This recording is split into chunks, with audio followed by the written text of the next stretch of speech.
피곤해. 다영아 피곤해. 어제 에어컨이 안 됐었어. 그래서 오늘 강의실을 딴 데로 옮겨야 되나. 근데 영상을 또 촬영을 해야 되는데 뭐 어떡하나. 뭐 이래 고민을 했지. 학교 진도 어디 나가? 됐어. 그랬는데 그 법집 가서 보냈어요. 복명 어디 나가? 중녀 어디 나가? 태풍 나갔어? 태풍 전그 기압보다. 온대 저기야까지만? 그랬던 거 같아. 너네 어디까지 나가냐? 태풍이요. 그러니까 아무튼 그쪽이에요. 태풍을 나갔어? 그 태풍 막 이거 일기예보. 그럼 그 전 아니야? 남자랑 지금 아직 여기도 안 나가. 태풍까지만 시험 보면 되지. 그냥 아니 이 단어까지. 잘 모르겠는데 일단 저는 이 일기예보에서. 해수 안 들어간다 그러던데? 누가요? 앞에 애들이? 걔네 말이 맞겠죠. 근데 일기예보까지 했어요. 쌤이 그 우리도 일기예보까지는 했잖아 지난 시간에. 네. 응. 해수가 안 들어간대요? 흥덕 어디 나가? 마지막까지야. 와 우리 빠르다. 지질구도 종료 강화가 해수 안 들어간대요? 그렇게 들었던 것 같은데? 마그마 그러니까 기상 파트까지만 나간다고 들었던 것 같은데? 그래요? 어쨌든 다음 주 한 번 더 있으니까 그러면 어디까지예요? 일단 오늘 태풍 하고 뒤에 악기상은 할 게 없고 해수 성질 조금만 나갈게요. 아빠네들도 그렇게 나갔어요. 뭐 걔네 말이 맞겠죠? 맞겠죠. 자 태풍 갈게요. 몇 쪽? 140쪽 아니야? 맞아요. 140쪽.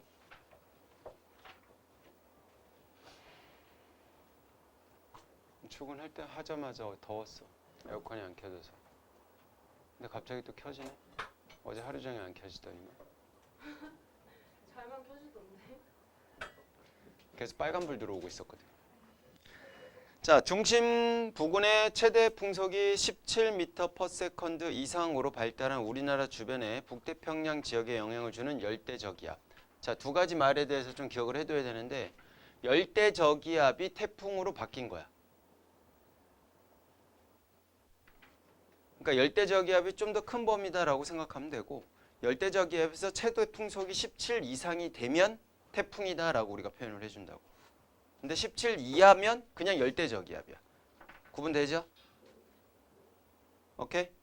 그런데 이제 요거 하기 전에 우리가 일단 기억해둬야 되는 게 저기압이다라고 하면 우리가 그전 시간에 상승기류 생겨요 이런 거 배웠다고. 그래서 날씨가 어땠어? 상승기류 생기면 뭐 생겨? 구름 생기지? 그럼 날씨가 어때? 맑아 흐려? 흐려. 이렇게 기억해 두시면 되고 북반구 기준으로 저기압에서는 시계 반대 방향으로 반시계 방향으로 바람이 불어 들어와 불어 나가? 나가요. 불어 들어와. 바람이 불어 들어온다. 요것도 같이 기억을 해두세요. 그럼 얘도 마찬가지로 저기압이니까 뭐가 되겠어? 바람이 불어 들어와야겠지? 무슨 방향으로? 시계 반대 방향으로. 그거 따질 때 상승기류야 오른손으로 하라 그랬어. 무슨 방향? 시계 반대 방향. 이렇게 따져주면 돼요. 되셨어? 그건 알고 있어야 돼. 그런데 열대저기압 같은 경우는 완전 중심 부근에서는 상승기류가 생기질 않아요. 중심 부근은 상승기류가 생기지 않고 그 주변 부위에서 중심부에서 가장 가까운 주변 부에서만 상승기류가 생겨요. 오케이? 그래서 좀 차이점이라고 한다면 그거 연결해 주시면 될 것 같아. 어쨌든 17m/s가 기준이다. 그 기준을 넘어서 버리면 태풍이라고 하는 거고 더 줄이면 그거보다 이하다라고 하면 그냥 열대저기압이다라고 생각해 주시면 돼. 됐지? 오케이. 발상 갈게요. 태준이 읽어봐. 한국의 공급이 충분히 잘 이루어지는 열대 지방인 해상, 즉 위도 5도부터 25도, 수온이 약 27도 이상인 열대 해상에서 발생한다. 자, 밑줄 그어놓을게요. 위도 5도에서 25도 위치에서 열대저기압이 형성이 되고요. 수온이 몇 도 이상인 열대 해상에서 27도 이상인 열대 해상에서 발생을 해요. 0도에서 5도는 그 밑에 조그만한 글씨로 써져 있죠. 전향력이 매우 약해서 초기 저기압성 소용돌이가 생기는데 어려움이 있어 열대저기압이 발생하기 어렵습니다 라고 나와 있는 거 보여요? 전향력이라는 건 지구 자전 때문에 나타나는 현상이야. 얘네들이 휘어지는 현상이야. 저기 고등학교 1학년 때도 배웠어. 북반구에서는 진행 방향의 오른쪽 직각 방향으로 전향력이 작용해요. 오케이? 북반구에서는 진행 방향의 오른쪽 직각 방향으로 전향력이 작용해. 그럼 그 전향력이 적도 근처에서는 굉장히 약하게 작용해요. 거의 없다라고 할 정도로. 그래서 소용돌이가 일어나야 되는데 그 소용돌이가 일어나는 계기를 전향력이 해주는 건데 전향력이 별로 없으니까 0도에서 5도 사이에서는 태풍이 발생한다 안 한다? 안 한다. 이렇게 연결해 주시면 되고. 됐지? 전향력에 대해서 그렇게 깊숙이 들어갈 필요는 없고. 자, 태풍의 에너지원에 대해 별표 하나 쳐놓을게요. 밑줄 그어놓으세요. 수증기가 물방울로 빙결하면 동안 방출하는 응결열이요. 이렇게 써져니까 조금 어려운데 니네 생각해봐. 고체였던 애가 액체되고 액체였던 애가 기체가 되고 고체였던 애가 기체가 되려면 얘네들은 열 에너지를 흡수해야 돼. 다시 얘기해서 얘네들을 바꾸려면 주변에서 열을 가해줘야 된다고. 그럼 걔네 입장에서는 열을 흡수하게 되는 거지. 맞지? 그런데 거꾸로 얘기를 했을 때 기체로 해서 액체되고요. 액체에서 고체되고요. 기체에서 고체되는 경우에는 오히려 열을 방출한다고. 그러니까 여기서 흡수했던 얘가 이제 에너지가 제일 많겠죠. 뭐 흡수를 제일 많이 했으니까. 이 친구가 일로 되면은 흡수했던 에너지를 뭐 한다고? 내보낸다고. 열을 방출한다고. 그 역류를 방출할 때 기체에서 액체로 될 때에 방출하는 열 에너지가 태풍을 일으키는 주요 에너지원이 된다고. 오케이? 근데 수증기였던 애가 액체로 바뀌어. 그걸 우린 수증기 응결이라고 얘기를 하거든. 그래서 무슨 열이다라고 해? 응결열이라고 표현을 해준 거야. 이해 가셨어? 오케이. 자, 그래서 태풍의 에너지원은 응결열이다. 수증기였던 애가 물방울로 바뀌면서 응결되면서 열을 방출해. 그 열이 에너지원이 된다. 희승아? 그럼 온대저기압은 에너지원이 뭐였지?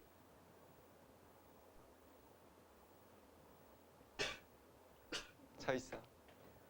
세빈아? 온대저기압의 에너지원은 뭐였어요? 서 있어. 시은? 네? 뭐예요? 온대저기압이요? 서 있어.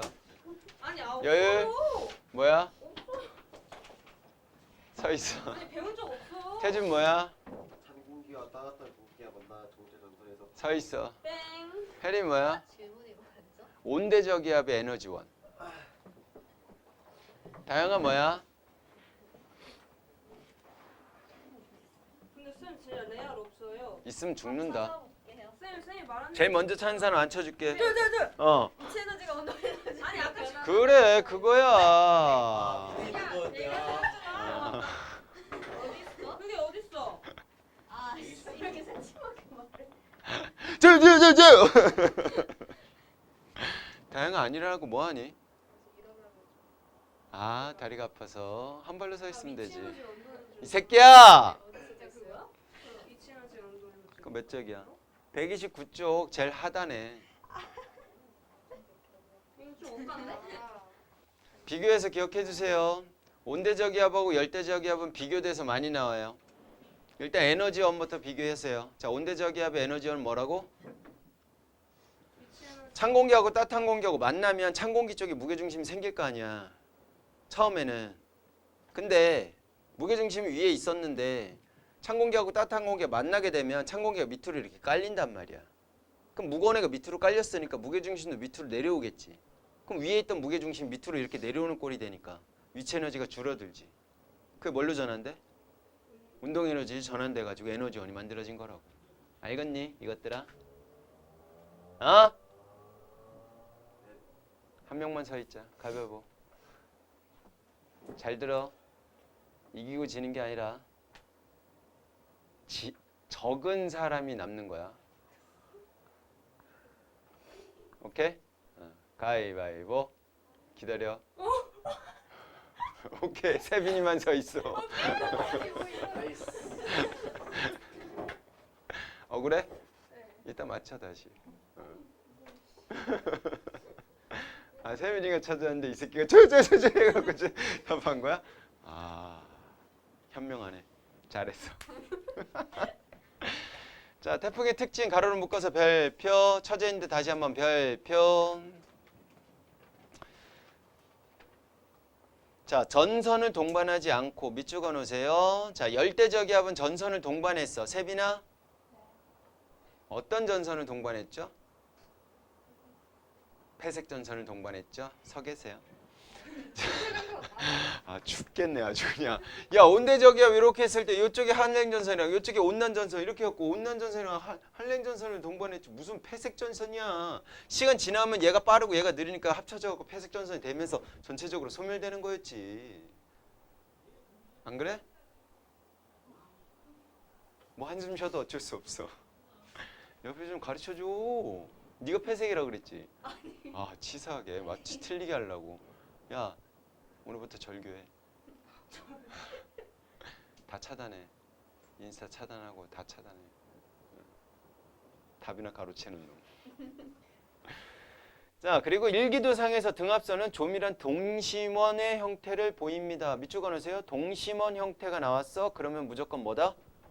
태풍이다 라고 생각하면 돼. 어떤 식으로 돼 있느냐? 우리나라가 뭐 이런 식으로 돼 있다 라고 쳤을 때 우와. 무슨 버스를 잘못 탔길래 아니 카드 이런 밑에서 이렇게 올라온다라고 쳤을 때 저기압이 형성돼 있고 그 주변을 이렇게 촘촘하게 이런 식으로 그려져 있어요. 이렇게 그려져 있는 거 보이면 일기도에서 이렇게 그려져 있는 거 보이면 무조건 뭐다? 태풍이다 라고 생각하면 돼. 뒤에 문제에서 그런 게 있는 거 한번 볼까? 149쪽에 2번 보세요. A, B 했을 때 A가 온대저기압이 되는 거고 B가 뭐가 되는 거야? 태풍이 된다라고 생각해 주시면 된다고. 얘는 태풍 기호가 써져 있기는 하지만 태풍 기호가 없는 상태에서도 나올 수 있어. 되셨어? 구분할 줄 알아야 돼. 또 뭐 있을까? 152쪽 볼게요. 152쪽 보시게 되면 14번 문제에서 오른쪽에 왼쪽에 있는 가 그림을 가 일기도 그래프를 보면은 오른쪽에 지금 우리나라 이제 일본 옆에 일본 동쪽에 보면은 지금 저기압 형성되었고 996, 1000, 1004, 1008, 1014 이렇게 동심원으로 촘촘하게 그려져 있는 거 보이죠? 등압선 간격이 어떨수록 바람 세다 그랬어? 좁을수록 바람이 세기가 세다 그랬지? 그러니까 태풍 자체가 바람이 세기가 세게 된 거야. 이렇게 촘촘하게 형성이 돼 있으니까. 대충 붙이면 이해가요? 그래서 일기도 상태에서 태풍은 찾을 수 있어야지 니네가 문제 푸는데 적용을 할 수가 있겠죠. 다시 앞으로 내용으로 나오세요. 두 번째 갈게요. 공급된 수증기의 양이 많을수록 대형 태풍으로 성장하며 많은 비와 강한 바람을 동반합니다. 밑줄 그어놓으세요. 수증기의 공급이 태풍의 활동에 세기에 영향을 미치는구나 라는 걸 파악할 수 있겠네. 맞아? 맞아? 근데 아까 에너지원이 뭐라 그랬어 세빈아? 그건 이 새끼야 온대저기압의 에너지원이고 태풍의 에너지원이 뭐냐고. 어딜 봐. 그게 뭐에서 뭐로 바뀌는 거야? 수증기가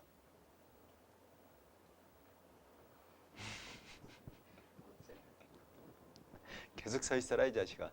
수증기가 물로 바뀌면서 그럼 수증기가 계속 공급이 되면 태풍도 활발해겠구나 라고 생각해 줄 수 있다라는 거지. 그러니까 태풍은 바다 쪽을 지나갈 때가 활발해지는 거야. 그럼 육지 쪽으로 올라오면 어떻게 될까? 수증기 공급이 더 이상 돼야 안 돼? 안 되지. 그러니까 어떻게 될까? 소멸되겠지 나중에. 그게 뒷부분에 다시 나오긴 하지만 어쨌든 기억해 두세요. 수증기 공급이 원활하게 공급되는 곳에서 태풍의 활동이 활발해진다라는 거 연결해 주시면 돼. 3번 갈게요. 우리나라는 주로 7월에 8월 사이에서 태풍의 영향을 집중적으로 받고 있고요.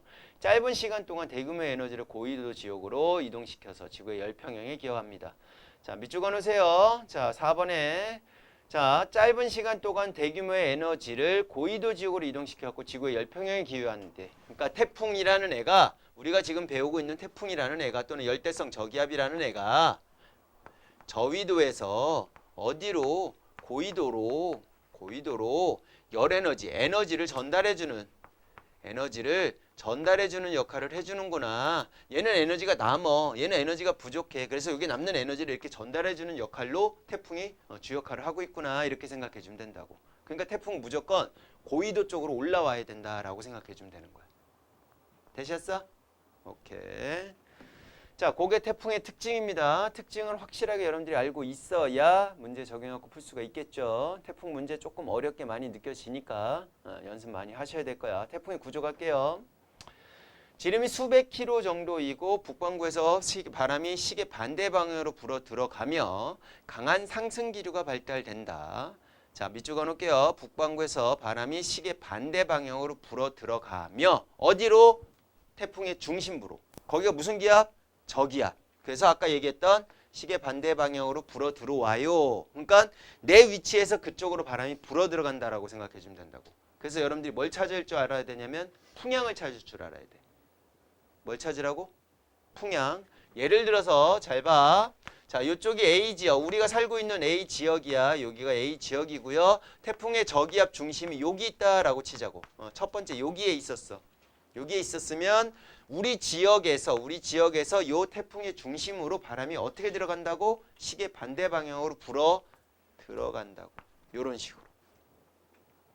오케이? 근데 태풍의 중심은 계속 이동을 해요.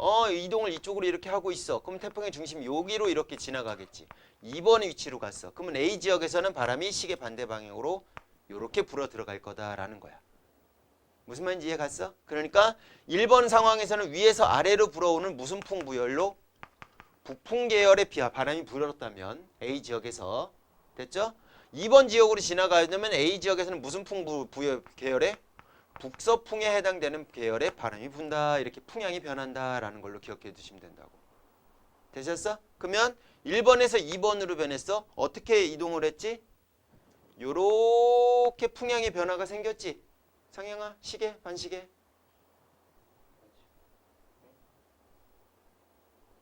반시계 맞아. 그래서 자, 지금 이 상황에서 풍향의 변화는요. 풍향의 변화는 무슨 방향으로 바뀌었어? 시계 반대 방향. 시계 반대 방향인 반시계 방향으로 풍향이 지금 변하고 있어요. 이렇게 되는 거지. 3번 이치로 가게 되면 풍향이 이렇게 되겠죠. 그럼 그거 무슨 풍이라고 할 수 있을까? 서풍이다라고 얘기할 수 있겠지. 걔도 마찬가지로 시계 반대 방향으로 풍향이 변하고 있다. 이런 거 니네가 파악할 줄 알아야 된다고. 무슨 말인지 이해 가셨어? 내 지역에서 저기압 쪽으로 불어 들어간다라고 생각해 주면 돼. 그럼 풍향 찾을 수 있겠지. 맞지? 풍향 찾고 어떤 식으로 풍향이 변하고 있는지, 시계인지 반시계인지 이렇게 변하고 있는지를 니네가 파악할 수 있어야 된다고. 되셨어? 오케이. 태풍에 눈 갈게요.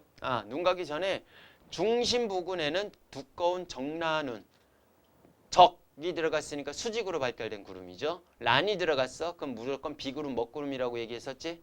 그래서 태풍이 왔을 때 엄청난 비가 우가 내린다. 뭐 이런 것들 생각해 주시면 돼요. 태풍에 눈 갈게요. 세빈이 읽어봐.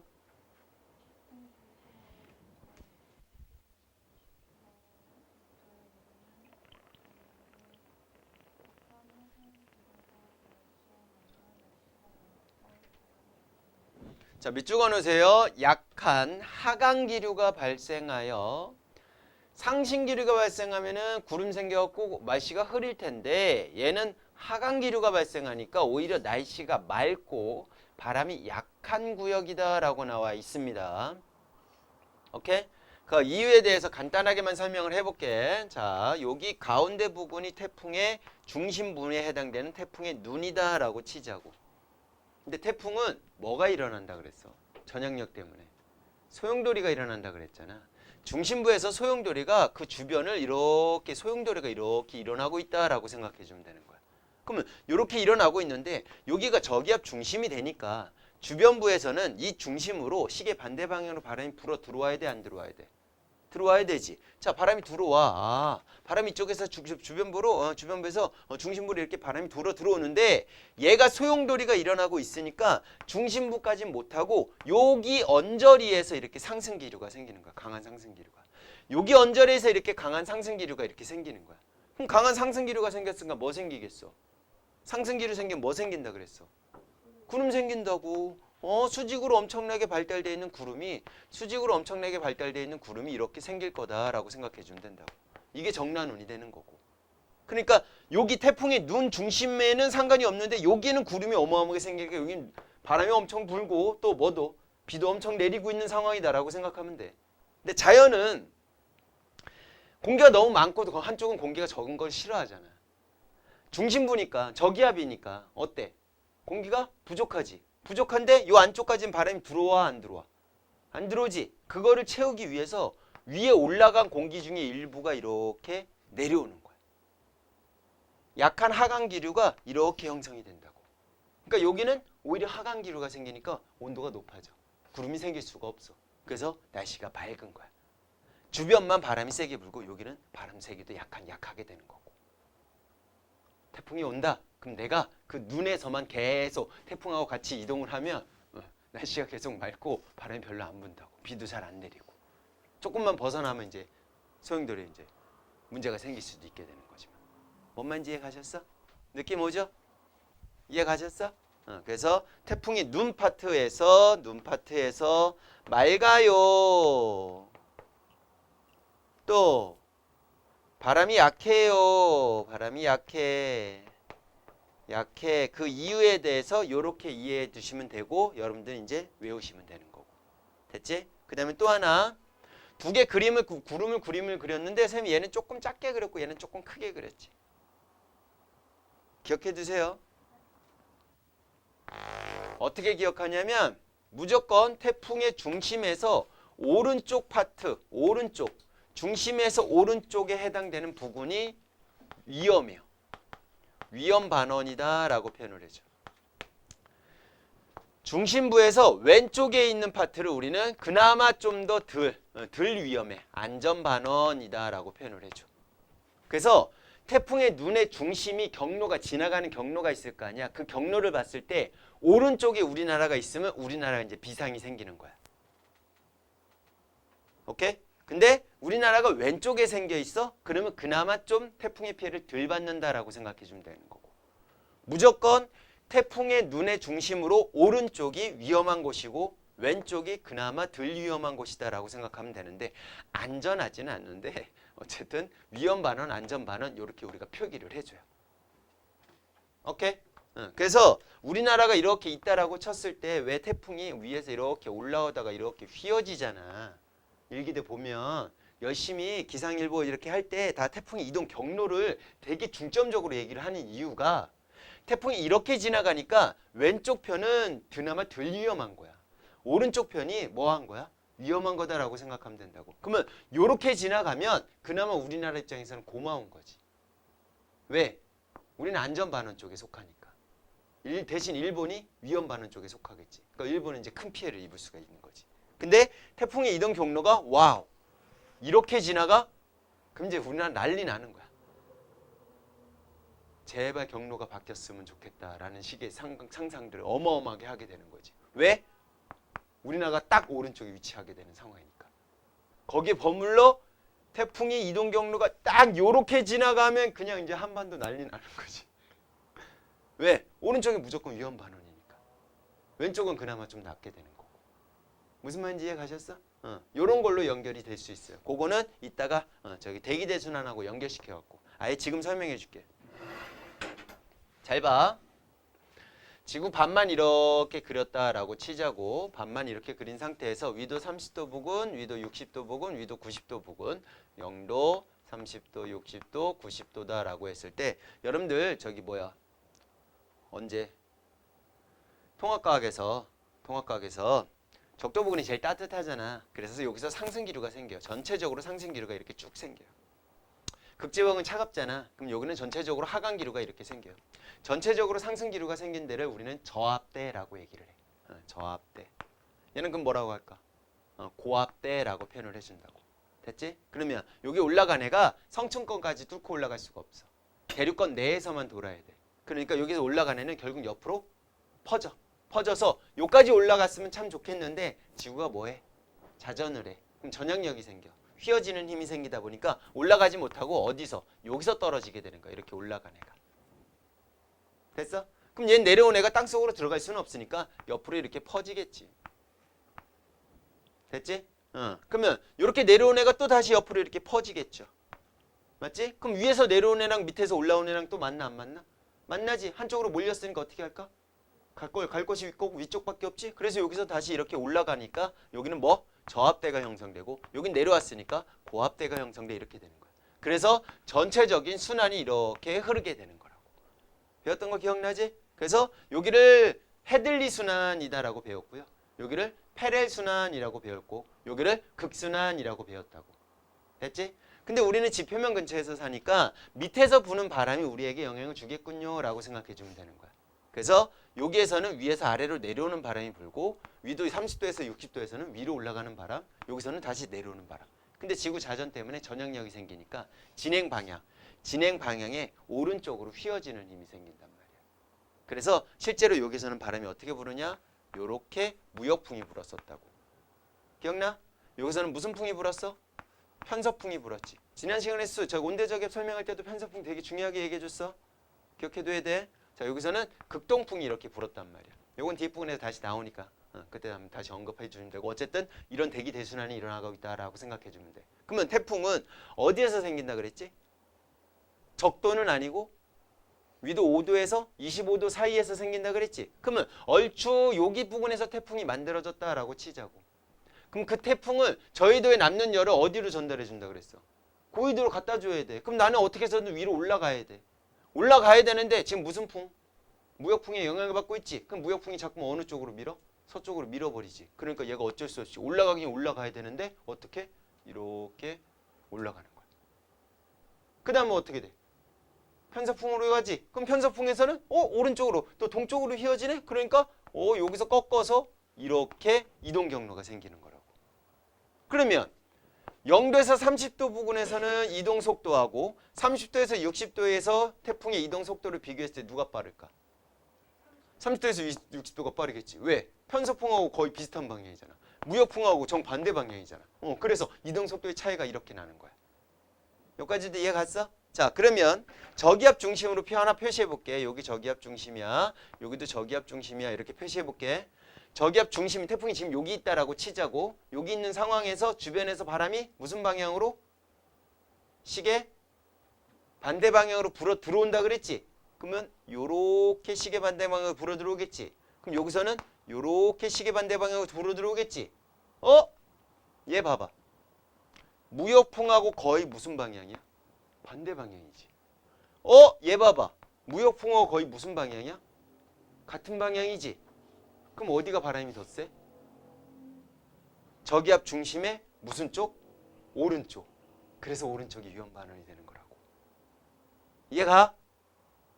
이해가? 얘도 봐봐. 얘를 보면 여기서는 시계 반대 방향으로 이렇게 불어 들어오겠지. 여기서는 시계 반대 방향으로 이렇게 들어오겠지. 오른쪽이 편서풍하고 거의 비슷한 방향이지. 왼쪽은 편서풍하고 반대 방향이지. 그러니까 어디가 위험할까? 오른쪽이 위험하다고. 그러니까 그냥 외워도 돼. 무조건 태풍의 이동 경로 방향에서 중심에서 오른쪽에 해당되는 반원을 태풍이 이제 영향을 미치는 반원이 있을 거 아니야. 그 반원은 무조건 위험 반응. 왼쪽은 무슨 반응? 안전 반응. 이렇게 연결된다 그래. 그러니까 태풍의 이동 경로가 영향을 많이 미치겠지. 그러니까 사람들 같은 경우는 태풍이 어느 쪽으로 이동할 건지를 예측하는 게 제일 중요하게 된다고. 그래서 태풍이 올라오고 있어요. 제주도 밑단 남부에서 지금 올라오고 있어요. 그러니까 계속 연구를 하는 거야. 이 자식이 어디로 이동할 건가. 우리나라 관통하고 가면 난리 나는 거지. 역대급으로 이제 유명했던 태풍들 많잖아. 매미 그런 거 있잖아. 그러니까 태풍의 이름은요. 또 이제 이쪽 이제 우리 태풍이 지나가는 영향을 미치는 나라들이 있잖아. 그 나라들끼리 해서 번갈아 가면서 이름을 지어줘요. 그래서 우리말이 있을 때도 있고 우리말하고 좀 이건 우리말이 아닌데 이런 말이 있을 때도 있고 또 북한도 마찬가지로 태풍이 이름 지어주니까 이제 우리말하고 비슷한 게 좀 더 많이 있는 경우가 많고. 오케이? 그렇게 연결해 주시면 될 것 같아요. 알겠니? 자, 이동 경로 볼게요. 북태평양 고기압의 서쪽 가장자리를 따서 포물선 궤도를 그리면서 고위도 지역으로 이동해 갑니다. 왼쪽에 내용 한번 쭉 보시면 태풍의 이름, 아시아 태풍위원회에 소속된 14개의 국가에서 제출한 10개씩의 이름을 순번을 정해갖고 순서대로 정하여 대형 태풍으로 성장하여 큰 피해를 주는 경우 새로운 이름으로 대체하기도 하고 2002년에 여러분들 몇 년생이죠? 2008년생이야? 그럼 여러분들 태어나기 전에 큰 피해를 준 태풍 루사는 누리로 바뀌었고요. 2003년 큰 피해를 준 태풍 매미는 무지개로 이름이 대체되기도 했었대요. 어쨌든 2003년 태풍 매미는 좀 많이 심각했죠. 그 다음에 여러분들 저학년 때도 태풍이 한번 요렇게 지나간 적이 있었어요. 거의 얘하고 사이로. 니네 초등학교 저학년 때. 있었을까? 없나?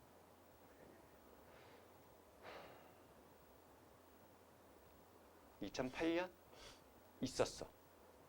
아 그때 학교 다닐 때였나? 그때 학교 휴원하고 그랬는데 태풍 때문에. 그때 내가 기억하기로는 서울로 출근하려고 가고 있는데 태풍 온다고 막 난리가 났었지. 근데 뭐 별 문제 있겠어 하고서 갔는데 출근 딱 했는데 선생님도 아무도 없고 학원 휴원하고 젠장. 그랬었더랬지. 어쨌든 그렇구나 뭐라는 거 기억해 두시면 돼요. 자 141쪽 갈게요. 무역풍의 영향을 받는 발생 초기에는 북서쪽으로 이동을 하다가 무슨 쪽? 북서쪽. 그림 봐봐. 북서쪽으로 지금 가고 있죠. 그러다가 무슨 쪽으로 가고 있어? 북동쪽으로 이동을 바꾸게 되는 거죠. 편서풍의 영향을 받는 곳에서는. 밑줄만 거놓으세요. 자, 무역풍의 영향을 받는 곳에서는 북서쪽으로. 근데 이해하면 충분히 알아둘 수 있는 거죠. 편서풍의 영향을 받는 곳에서는 북동쪽으로 이동 방향이 바뀐다. 자, 동그라미 2번. 태풍은 무역풍의 영향을 받는 지역에서는 느린 속도로. 왜? 이동 방향하고 무역풍이 반대 방향이었지? 근데 편서풍의 영향을 받는 곳에서는 이동 속도가 빨라진대. 왜? 편서풍의 방향과 이동 방향이 거의 비슷했죠? 그렇게 연결해 주시면 돼요. 위험 반응, 안전 반응 가로 묶어서 별표.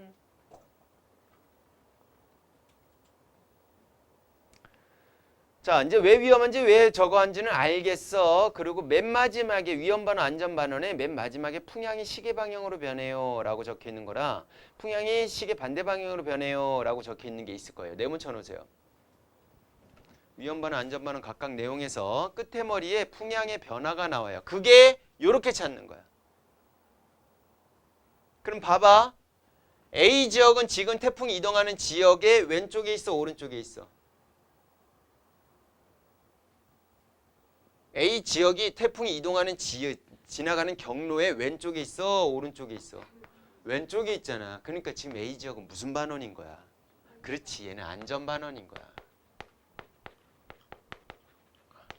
오케이?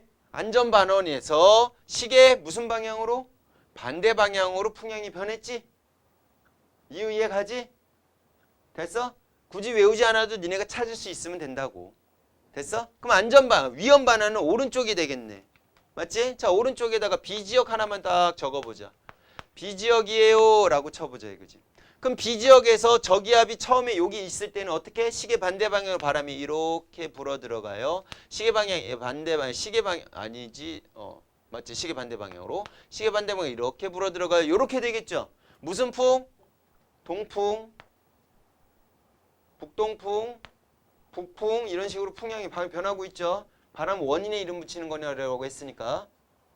맞지? 헷갈리지 마. 자, 그럼 1개 1번, 얘가 2번, 얘가 3번, 1번에서 3번으로 이렇게 갔네. 무슨 방향? 시계 방향. 그래서 B지역은 무슨 반원이 돼? 위험 반원이 되고요. 위험 반원이 되고요. 위험 반원이 되고 풍향이 이렇게 변했으니까 얘는 풍향 자체가 무슨 방향으로 바뀌었다? 시계 방향으로 바뀌었어요. 이렇게 연결해 줄 수 있다는 얘기지. 충분히 이해하면 여러분들이 찾을 수 있겠지. 줄이 졸리니? 서 있어. 앉아. 한 명 서 있는 애가 생겼어. 좋지? 별로 안 좋아하는 것 같은데? 그냥 서 있을래 계속? 아까 벤치로? 희승이 새길 거야? 희승이?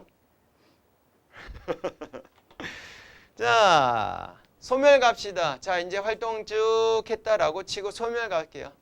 소멸 주율 읽어봐. 수온이 낮은 고위로 대상으로 북상하거나 입지에 상륙하면 수증기의 공급이 줄어들고 지표면과의 마찰 증가로 운동 에너지가 감소하게 되므로 세력이 약해져 소멸된다. 자, 두 가지네요. 수온이 낮은 고緯도 해상. 수증기를 공급해줘야 되는데 수온이 낮으면 수증기 공급이 제대로 원활하게 안 되겠지. 또 하나, 육지로 상륙했대. 육지로 상륙해도 수증기 공급이 안 되겠지. 맞지? 그리고 육지로 상륙을 하면 지표면과 마찰이 많이 생기겠죠. 맞아? 그러니까 소멸 이유는 두 가지야. 수증기 공급이 중단되거나 마찰이 심해지거나. 맞지? 그걸로 소멸로 연결시켜 주시면 돼요. 자, 피해 갈게요. 주율 읽어. 주로 섬이나 해안 지방에서 강풍 피해가 발생하고 집중호우에 의한 피해가 발생한다. 또한 태풍이 육지에 상륙할 때 바닷물이 육지로 넘치는 홍수 피해가 발생하기도 한다. 네, 뭔 말인지는 알겠어. 탐구자료창 볼게요. 요거 해석하는 문제도 굉장히 잘 나오는데 중심 기압에 딱 동그라미를 쳐놓으세요. 7월 2일 중심 기압 얼마? 992. 7월 4일에 얼마? 970. 7월 6일 얼마? 930. 7월 8일 얼마? 955. 언제 제일 낮아요? 기압이 930일 때 제일 낮죠. 그때가 태풍의 활동이 가장 활발할 때야. 거기다 적어 놓으세요. 중심 기압이 어떨수록 중심 기압이 어떨수록 낮을수록 태풍의 활동 세기가 어떻게 된다? 증가한다 라고 생각해 주시면 돼요. 그럼 중심 기압이 다시 높아졌어? 그럼 태풍은 점점점 뭐 할 것이다? 소멸될 것이다 라고 생각해 주면 되는 거지. 이해 가셨어?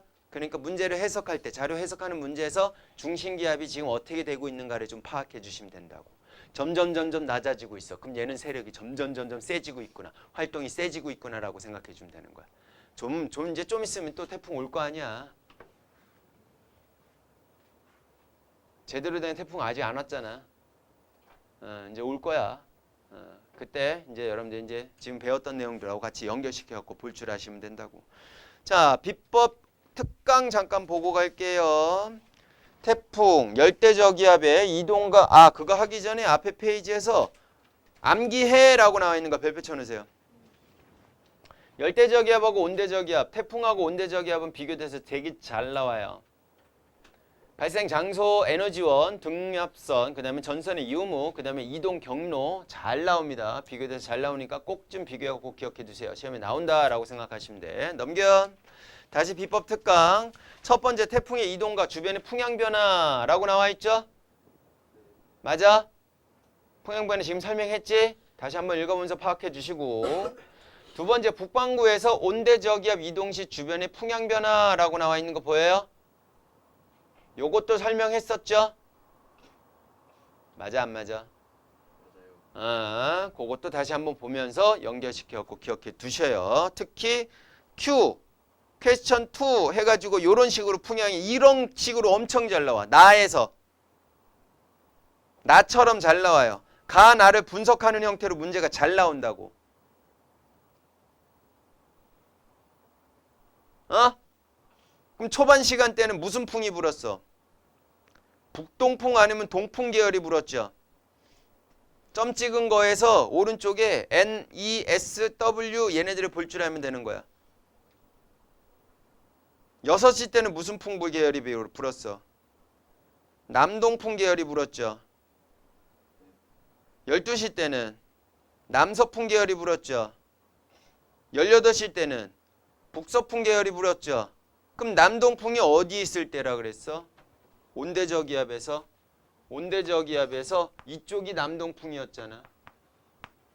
맞아? 여기가 남서였다고. 여기가 뭐였어? 북서였었지? 그러면 지금 내가 여기에 있었는데 시간이 지나면서 여기로 바뀌었고 그 다음에 여기로 바뀌었군요 라는 걸 파악할 수가 있다고. 뭔 말인지 이해 가셨어? 그러니까 남동풍 계열이 있을 때 몇 시쯤 됐을 때 남동 몇 시야? 한 6시, 새벽 6시 언저리 때 내가 여기 있었던 거야. 그러면 가그림에서 가그림에서 A 지역이야, B 지역이야? B 지역이지. B 지역이어야지 요거 되고 요거 되겠지. 이렇게 지역을 찾는 문제로도 잘 나온다고. 해석할 줄 알아야 되는 거야. 내용 자체는 그냥 할만해. 그냥 저거 외우고 있으면 되겠구나. 저거 비교하고 있으면 되겠구나. 근데 중학교 때는 그냥 그걸 비교하는 형태로만 문제가 냈어. 단답형으로 문제가 냈단 말이야. 그렇게 어렵지가 않았다 이거지.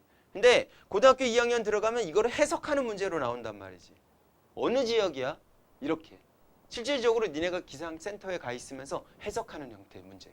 그런 식의 문제가 많이 출제가 된다고. 그럼 니네가 할 줄 알아야 될 거 아니야. 신이 할 줄 있겠지? 그럼 까짓 거 뭐. 알겠니? 자, 144쪽에 우리나라의 주요 악기상 뇌우, 우바, 국직성호우, 폭설, 황사, 기타 강풍, 한파 뭐 이런 것도 쭉 나와 있는데 그냥 읽어봐. 시험 문이 어마어마하게 자세하게 나오는 부분도 아니야. 그냥 얘가 이런 식이야. 얘가 이런 식이야. 다 우리가 익숙하게 들었던 애들이잖아. 그냥 한번 쭉 읽어보시면 돼. 잠깐 쉬었다가 해수, 성질 파트 들어갈게요.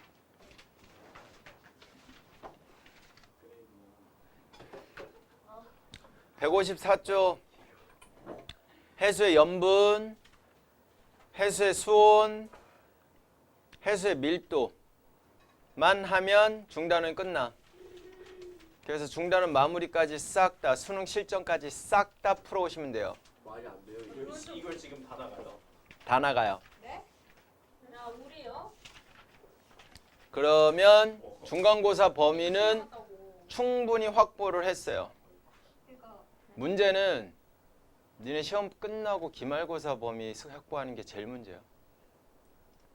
그래서 시험 끝나고는 천체 먼저 나갈 거예요. 영상은 계속 찍어 놓을 거고 시험 늦게 보는 애들은 틈틈이 보세요. 영상. 알겠니? 어쨌든 중앙여고는 11월 20일 언저리 기말고사를 보기 때문에 진짜요? 멋지다. 멋있는데? 그래서 진도를 계속 나가는 수밖에 없어. 뭐가 부러워. 뭔 얘기인지 이해 갔지? 천체 파트 나가는 부분에 해당되는 거 영상 다 찍어 놓을 테니까 틈틈이 계속 봐. 알겠니? 시험 끝나자마자 바로 몰아서 보든 어쨌든 개념은 알고 있어야 되는 상황인 거니까. 추석 끝나고 시험 보시. 바로. 근데 그럼 그 추석 그 주 일요일에는 와야 되죠? 시험 끝나는. 아니지, 우린 쉬지. 그렇죠. 쉬어야 되죠. 근데 저희는 와야 돼서. 쉬는 거 없다고. 추석 전에 끝나고 진도 나가야 된다고. 저희 추석 때 와서 근데 성덕이랑 다 그 시험 대비하고 있지 않아요?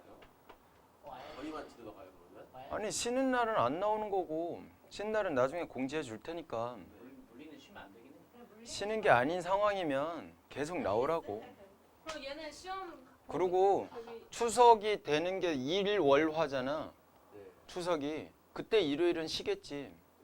근데 그 전날 토요일은 수업을 하겠지. 걸리는 게 없으니까. 안 그래? 그렇죠. 그지? 네. 그리고 그 다음 주는 걸리는 게 1도 없으니까 정상 수업 하겠지. 얘네는 시험 데뷔하고요? 저희는 수능 나고. 그럼 쟤네는 문제 풀면 되지.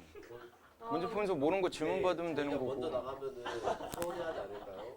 영상 다 찍어 놓는다고. 아니 근데 영상이랑 이제 쌤 수업하는 좀 다른 아니 맞는 것 같아요. 된 것 같아요. 뭐라고? 이해가 된 것 같아요. 5,400원짜리래 이거. 있어 내게? 네 목숨 값이다. 어? 이해가 된 것 같아요. 게임 있어. 어? 근데 이게 말랑말랑해야 되는데 안 말랑말랑해서 개 아프더라고. 이렇게 세게 빡 때리면 한영이가 맞아보겠대요. 뭐 하세요? 진짜 쌤 혼자 때리게. 아예 뿅망친데 아니, 쌤도 아프다며요. 안 아프다. 희수야 맞아봐. 장난 아니지. 그치? 일반 뿅망치하고 좀 틀리지. 어. 해봐. 안 해봐. 희생이 반대쪽. 희생이 반대쪽? 민트가 물리만 되고 또 공부하라고. 자, 포인트만 얘기를 할게.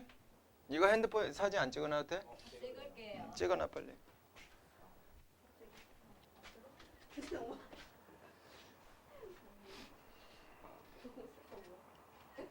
뭐야 지금 뭐해? 수마 지금 야 보내줘 단톡에. 제 사진 더럽게 못 찍어 쟤. 보내줘 아무나. 그럼 나 아무나 안 적당히 찍어. 스프레이 맞춰야 합리적. 야야 야 아무나 보내달라. 이게 스프레이 맞춰야 돼요. 이것만 더 얘기해주세요. 알겠어요. 왜 찍는 거야? 오늘 이거 아니 내 친구거든.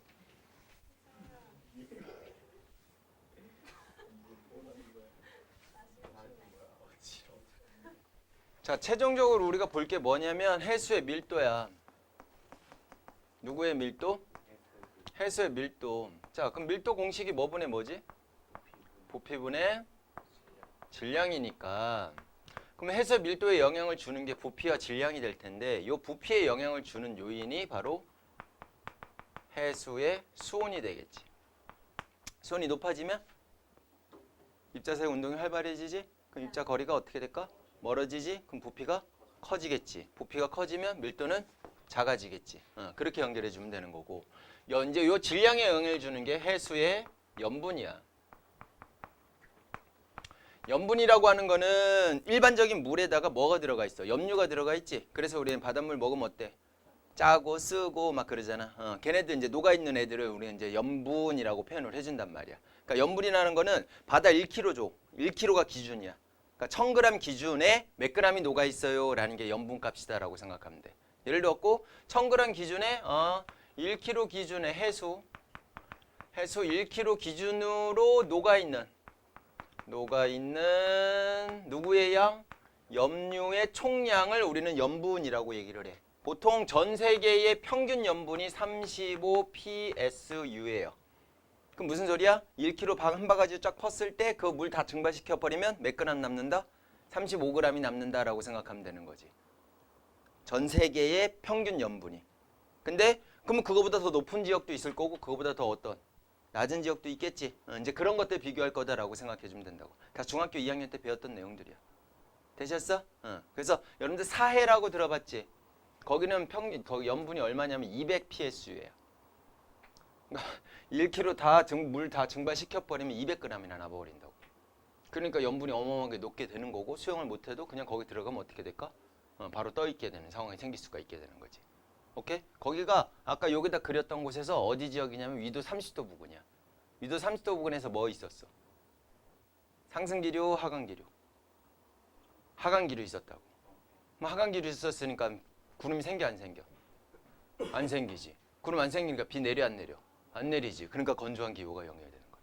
사막 지역 자체도 위도 30도 부근에 언저리에 걸쳐져 있다라고 생각해 주시면 되는 거고. 오케이? 오히려 적도 부근은 상승기류가 생기지. 그러니까 비가 많이 내려. 되셨어? 그래서 그런 거하고 연결해 주시면 돼요. 그래서 염분 자체가 질량에 영향을 줄 건데 질량이 커지려면 염분이 높아질수록 질량도 같이 커져. 그럼 얘가 높아질수록 같이 커지니까 밀도 값이 같이 커지겠지. 그럼 밀도가 커졌으니까 어떻게 될까? 가라앉지겠지. 연결되지? 그 다음에 수온이 낮을수록 부피가 같이 낮아져. 부피가 낮아지면 밀도는 커지겠죠. 그러니까 밀도가 커지는 조건, 밀도가 증가하는 조건 자체가 질량이 커지고 부피가 작아져야 돼. 질량이 크려면 염분이 높아져야 되는 거고. 오케이?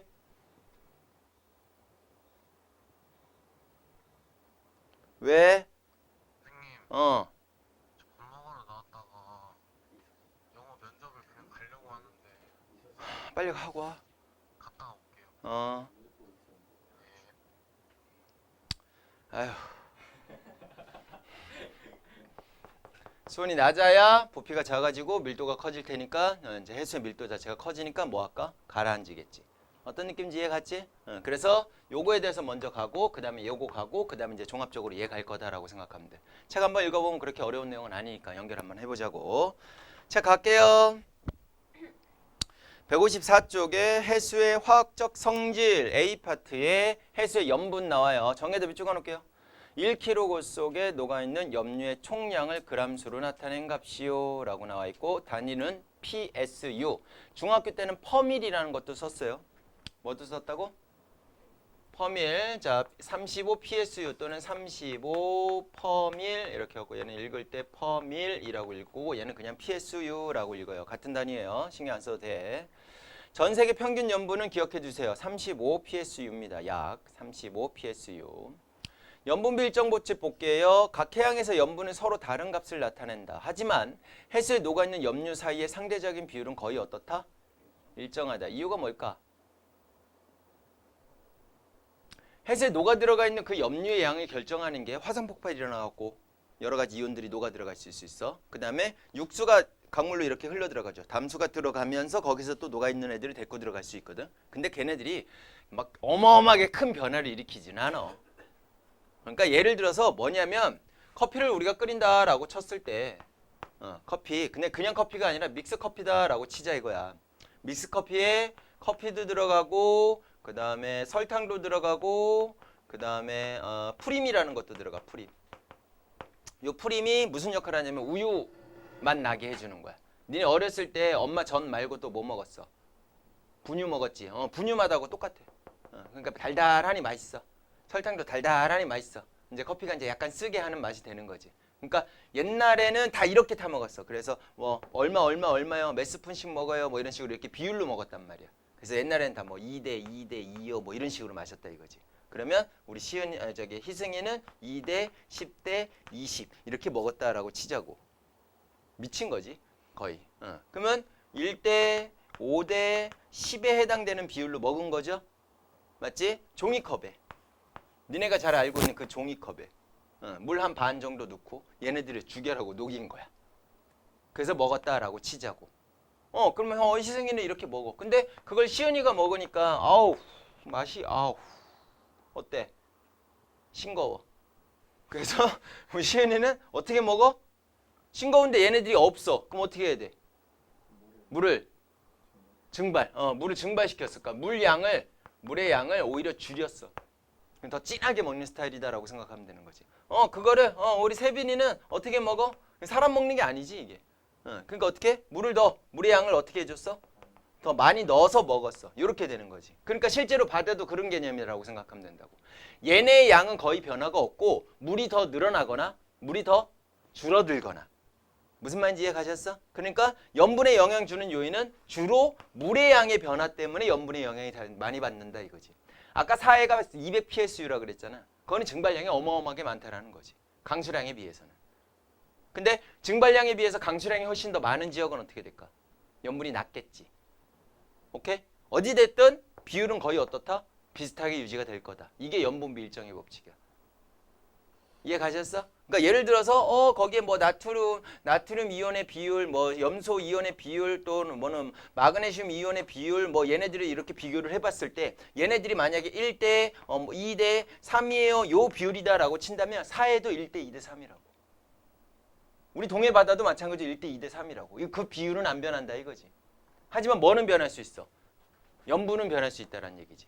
증발량이나 강수량 또 그 외에 다른 요인들에 의해서. 뭔 말인지 이해 가셨어? 염분은 요 정도만 기억해 두면 돼. 자, 염분비 일정의 법칙 그렇게 네모만 그냥 쳐놓으시면 됐고요. 어떤 느낌이다라는 것만 기억해 두면 돼. 표층 염분의 변화 갈게요.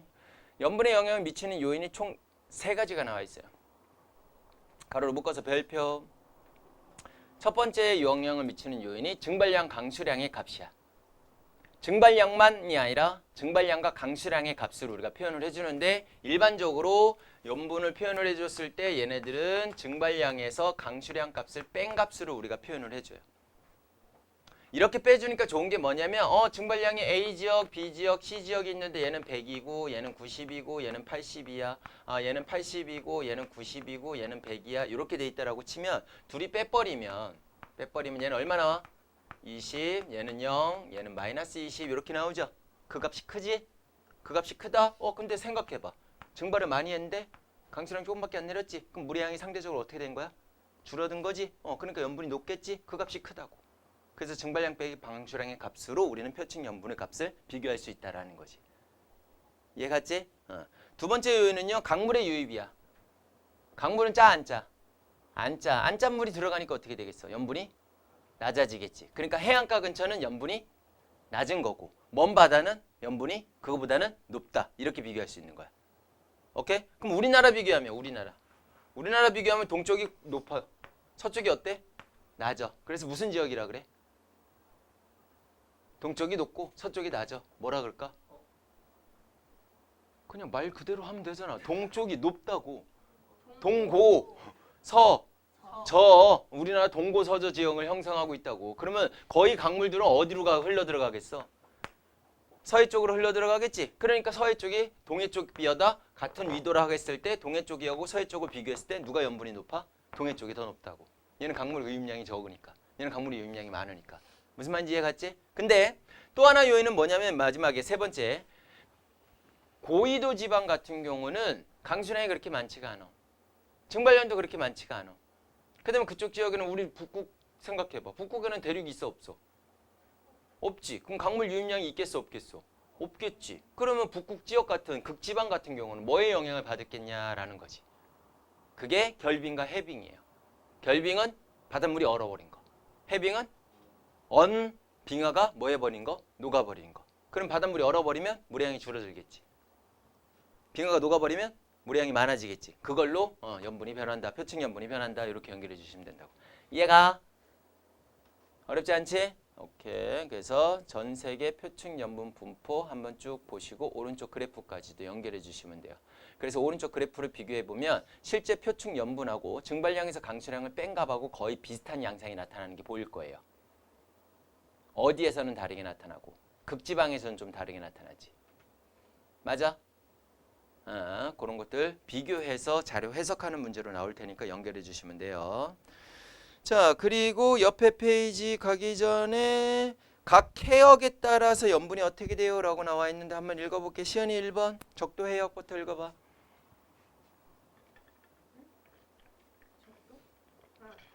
저압대가 위치하여 강수량이 증발량보다 많으므로 표층 염분이 낮다. 아까 저압 때 설명했던 거 기억나죠? 넘겨. 2번 희승이 제목도 읽어. 왜 위도 30도 부근이라고는 안 읽어? 다시 읽어. 왜 가로는 안 읽어? 다시 읽어. 충리도 괄호 열고 위도 30도 부근 괄호 닫고 해요. 그렇지. 고압대가 위치하여 맑은 날씨가 주로 나타나므로 상대적으로 증발량이 강수량보다 많아 표층 염분이 높게 거기다가 사막, 사해 이런 것 좀 적어놓으세요. 주로 사막이 고압대 중위도 30도 부근에서 그다음에 아까 죽은 바다 사해 그것도 고압대 위도 30도 부근에서 위치하고 있어요. 세빈 읽어.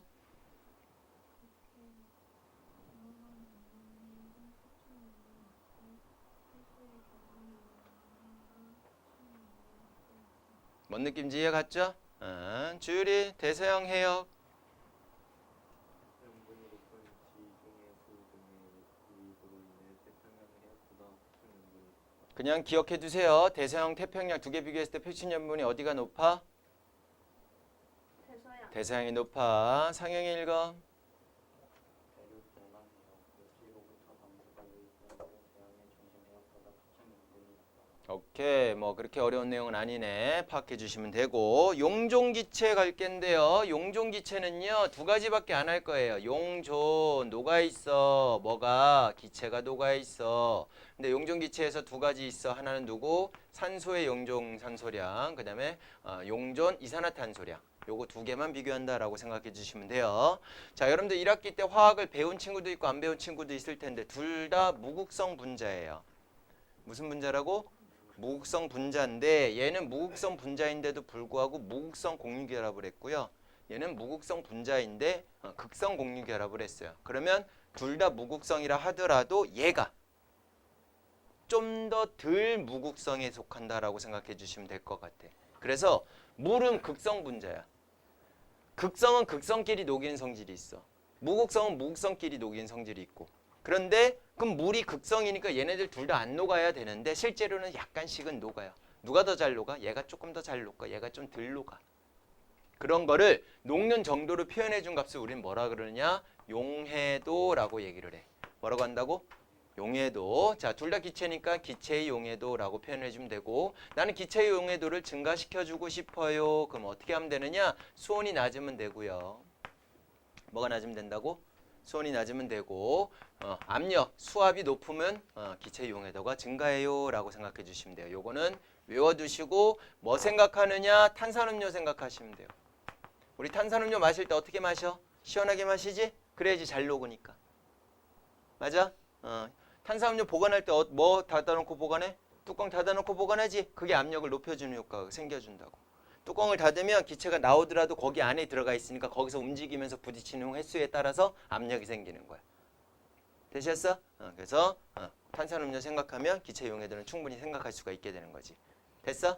오케이. 그러면 산소가 녹아야 돼. 이산화탄소가 녹아야 돼. 그럼 그거를 비교를 할 때 그 밑에 표 보시게 되면 수심에 따른 용존 산소량, 수심에 따른 용존 이산화탄소량이 비교돼 갖고 쭉 나와 있는 거 보이죠? 맞아? 세 개로 나눴는데요. 100m 이내, 100에서 1000까지, 1000 이상 이렇게 세 가지로 나눠져 있어요. 그런데 양상이 완전 달라. 용존 산소량은 낮은 수심에서 많이 있다가 줄어들다가 살짝 다시 증가하는 형태가 나타나고요. 용존 이산화탄소는 낮은 지역에서는 얼마 없다가 점점 증가하다가 일정한 구간의 형태로 나타난다 이거지. 걔네들을 상상하면 되는데 산소와 이산화탄소니까 뭐 생각하면 되냐면 광합성하고 뭐 생각해? 세포 호흡 생각하시면 돼요. 광합성할 때 뭐 들어와? CO2 필요해. 뭐 나가? 산소 나가잖아. 세포 호흡할 때 뭐 필요해? 산소 필요하지? 뭐 나가? CO2 나가지. 이렇게 생각하면 될 거라고. 오케이? 근데 광합성하는 애들은 주로 어디에 있냐면 빛을 받아야 되니까 수심 100m 이내에서 많이 산단 말이야. 그럼 걔네들이 100m 이내에서 많이 사니까 광합성하는 애들이 많겠지. 그럼 뭐가 생기겠어? 산소가 생기겠지. 걔네들로 인해서 녹아 들어간다고. 또 해수면에서 녹아서 직접적으로 이제 공기 중에 있는 산소나 이산화탄소가 녹아 들어갈 수도 있어. 그러니까 표면은 그런 개념이다라고 생각하면 돼. 그러면 이산화탄소는 왜 적어? 수심이 얕은 지역에서 왜 적어? 걔네들 뭐해? 호흡도 하지만 주로 뭐해? 광합성도 하지? 그러니까 뭐가 많이 필요해? CO2가 많이 필요하니까 별로 없는 거야. 되셨어? 그런 내용이다라고. 그런 내용. 한번 읽어보면서 갈게요. 혜림이 용존 산소량 100m 이내 읽어주세요. 표 이 새끼야. 표층에서 여기요? 수심 100m 이내 식물성 플랑크톤의 광합성 작용으로 생성되는 산소와 대기로부터 유입되는 산소로 인해 용존 산소량이 되는 매우 높은 이유가 이거야. 그럼 수심 100에서 1000까지 한번 읽어볼까? 다영이. 아이 짜이씨, 야, 인마, 야, 비교되는 거 인마, 이거 이거하고.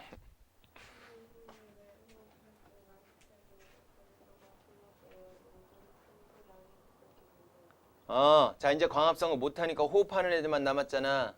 또 사체 분해할 때도 산소 필요해. 그러니까 산소가 점점 없어지게 되는 거지. 그러니까 용존 산소량이 확 줄어드는 거야. 됐어? 마지막 태준 읽어. 수심이 깊어질수록 산물 활동에 의해 소모되는 산소가 줄어들고 그 폐역에서 차가운 해수를 따라 유입된 산소로 인해 용존 산소량이 더 증가한다. 다시 좀 증가하는 거는 이제 어떻게? 차갑잖아. 차가우면 산소가 잘 녹아 들어가지. 그런 요인도 있고 또 밑으로 들어갈수록 수압이 어때? 높아지지. 그러니까 산소가 더 잘 녹겠지. 그런 것도 있고 그 다음에 수심이 깊은 곳에서는 산소를 어마어마하게 쓰는 생물들이 거의 없어요. 왜? 산소가 워낙 부족하니까. 그러니까 걔네들도 거기에 진화가 된 거지. 뭔 느낌인지 알겠지? 그렇게 연결하시면 돼요. 용존 이산화탄소 그냥 읽어봐. 자, 용존 산소량을 DO라고도 한대요. 뭐라고 한다고? DO 오른쪽에 나와 있죠. Dissolved Oxygen 해가지고 DO라고 표시하고 용존 이산화탄소는 따로 표시하는 거 없으니까 DO만 기억해 두시면 되고요. 됐니? 됐니? 그렇게 염분, 용존 기체까지 기억해 두시면 되고 157쪽 해수의 수온 갈게요. 얘도 어렵지 않아. 자, 표층 수온 변화와 연직 수온 변화 분포 이런 것들 쭉 나와 있는데 연직 수온 분포는 통합과학에서도 했었고 중학교 때도 했었고 시험에도 자주 나왔던 곳이라 일단 별표 쳐놨으니까 다시 한번 별표 치자. 그거 먼저 가자. 깊이에 따른 수온 분포로 혼합층, 수온약층, 심해층으로 구분돼요. 혼합층의 특징 암기, 수온약층의 특징 암기, 심해층의 특징 암남기. 암기 안 해도 된다고. 왜안 나와요? 잘 안 나와. 특징이 그거 거의 없어. 읽어봐도. 안 나와요. 심해층만요? 심해층 거의 안 나와. 됐어? 혼합층의 두께 뭐에 비례? 바람의 세기에 비례. 별표. 그 다음에 수온약층 보시면요. 안정한 층이에요 라는 말이 나와 있을 거예요. 두 번째 점에 위쪽에는 따뜻하고 가벼운 해수가 아래쪽엔 차갑고 무거운 해수가 존재해요. 매우 안정합니다 라고 나와 있죠. 안정하니까 돌아 안 돌아? 순환이 돼 안 돼? 안 돼. 그럼 위에 있는 혼합층 밑으로 못 내려오지? 밑에는 심해층 위로 못 올라가지? 그래서 맨 밑에 세 번째 점 혼합층과 심해층에서 물질과 에너지의 교환이 차단되는 역할을 해줍니다 라고 나와 있는 거 있죠? 그럼 어떨수록 더 안정할까? 온도 차이가 클수록 안정해요. 뭐 차이가 클수록? 온도 차이가. 그러니까 수온약층의 혼합층 고기, 수온약층과 심해층의 고기, 그 수온 차이. 그러니까 좌우로 길이가 길수록 안정하다라고 생각하면 된다고. 뭔 말인지 이해 갔어? 갔어? 그 다음에 혼합층이 만들어지는 요인은 태양복사 에너지하고 바람 때문에. 그리고 바람 세기가 셀수록 혼합층의 두께가 두꺼워진다. 요거는 기본적인 내용들이니까 반드시 기억을 해두시고요. 내용 자체가 어려운 것도 아니니까. 다음 장 넘기면요. 위도별 해양의 층상구조 해가지고 저희도 해역, 중위도 해역, 고위도 해역에 대해서 쭉 나와 있는 게 보일 거예요. 저희도 먼저 보세요. 그래프 보세요. 혼합층이 되게 좁죠? 바람 세기가 약한 거야. 됐니? 근데 중위도는요? 되게 두껍죠? 바람 세기가 엄청나게 세다라는 얘기인 거지. 고위도는요? 거의 구분이 안 되죠? 그러니까 여기서는 이제 혼합층과 심해층에 서로 물질 교환이 일어날 수 있는 거지. 느낌 오지? 그러니까 저위도하고 중위도는 거의 이동이 안 되는데 고위도 같은 경우는 이동이 가능하다 이렇게 되는 거지. 전체적으로 다 이동을 못하면 큰일 나죠. 그럼 썩어.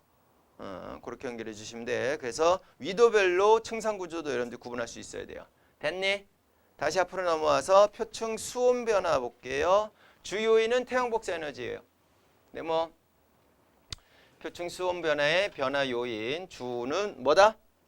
태양 복사 에너지야. 자, 표층 수온의 분포 특징해 갖고 동그라미 1번부터 5번까지 쭉 나와 있는데 읽어 보시면 무슨 말인지 이해 갈 거예요.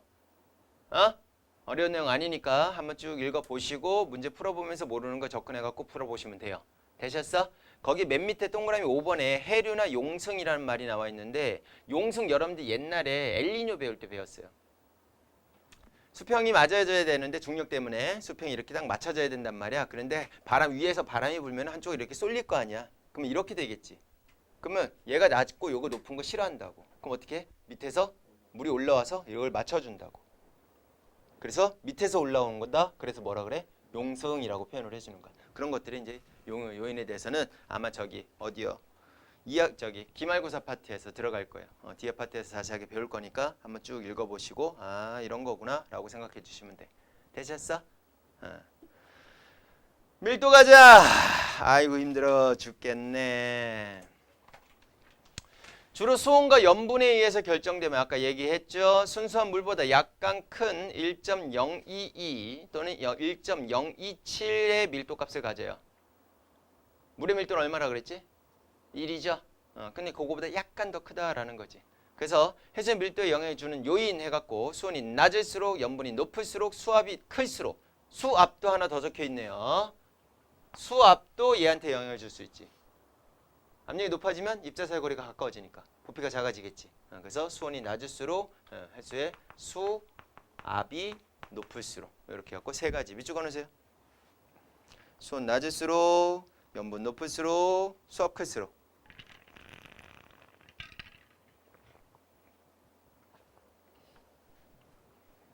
됐어? 그러면 봐봐. 칠판 봐봐. 수온이 낮을수록 밀도는 커지죠. 둘이 무슨 관계? 반비례 그 밑에 그래프. 이해가지? 그 다음 염분 높을수록 밀도도 커져요. 그럼 무슨 관계? 정비례죠? 그러면 이제 뭐 여긴 염분은 안 나왔지만 어차피 염분하고 밀도하고 나온다라고 친다면 그렇게 연결해 주면 되겠지. 되셨어? 근데 얘는 그래프가 수온과 밀도의 분포죠. 왼쪽에 있는 거는 표층 해수고 오른쪽에 있는 건 뭐였죠?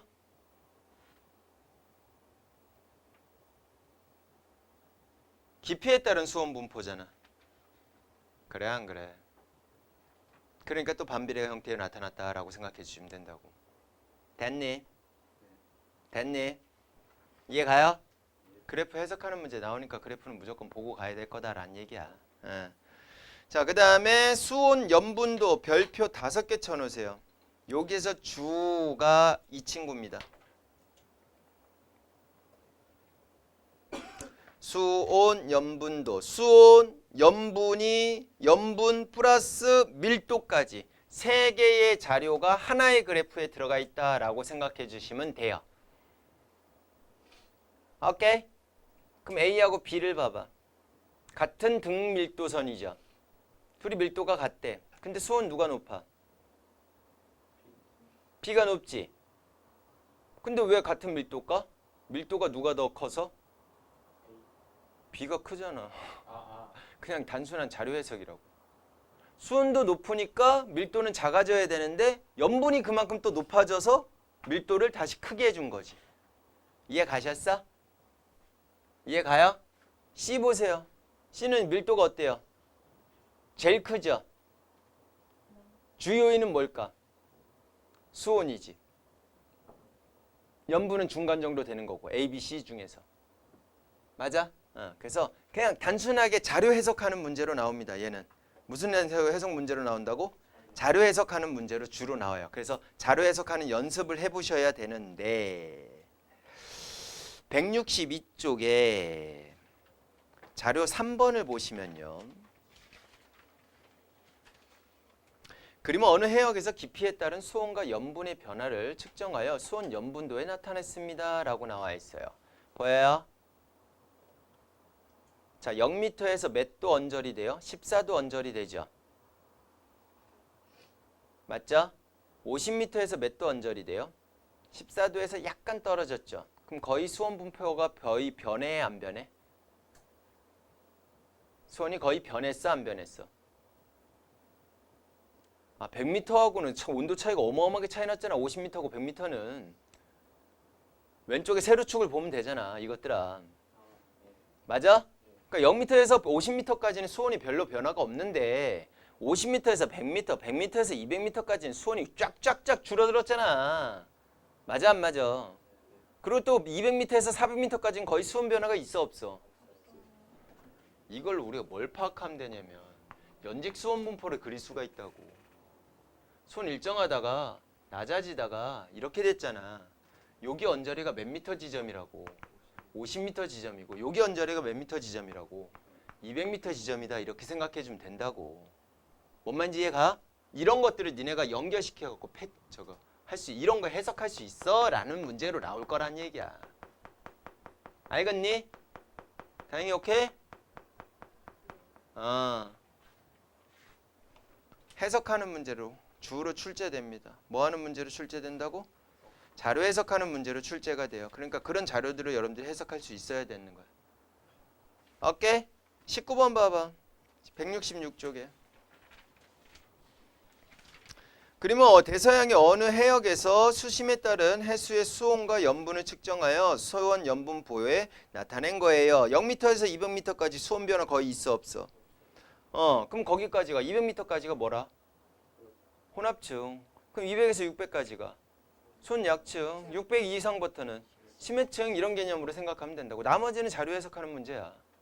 알겠어? 옆에 17번 문제 봐봐. 얘는 다른 형태죠.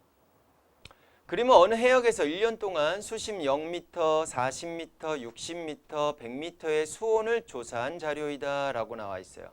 뭘 조사했다고? 수온을 조사를 했는데 자, 지금 8월 달에 보면요. 몇 월 달? 8월 달에 보면 표층 수온은 제일 높죠. 그럼 대충 한 13도 언저리 될 것 같아. 맞지? 근데 40m로 내려가니까 몇 도로 떨어졌어? 한 8도로 떨어졌죠. 60m로 내려가니까 한 6도로 떨어졌죠. 100m로 가면 거의 수온 변화가 없죠. 맞아 안 맞아? 그러니까 지금 8월 달에는 바람이 거의 안 불고 거의 혼합층이 없다라고 보는 거야.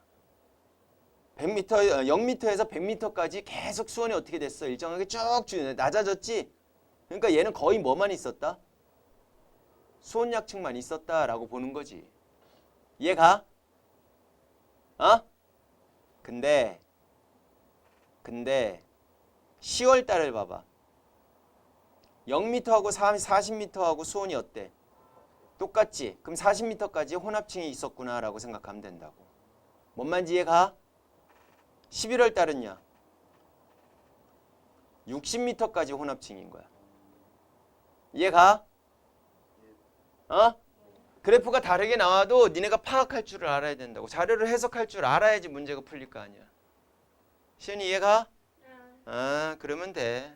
그래서 중단원 마무리랑 수능 실전 문제까지 싹 다 풀어. 채점까지. 선 채점만 안 했어요. 안 봐줘. 그것도 숙제 안 한 거야. 한 문제 안 푼 거, 한 문제도 안 푼 거랑 똑같은 거야. 근데 수능실 알겠어? 다음 주에 책 검사했는데 안 돼 있으면 무조건 남길 거야. 어? 집에 가. 오늘 일찍 가는 거를 감사히 입겨. 그래서 넌 갔다 와. 집 갔다가 와. 수행평가를 끝내고 최대한 빨리 와.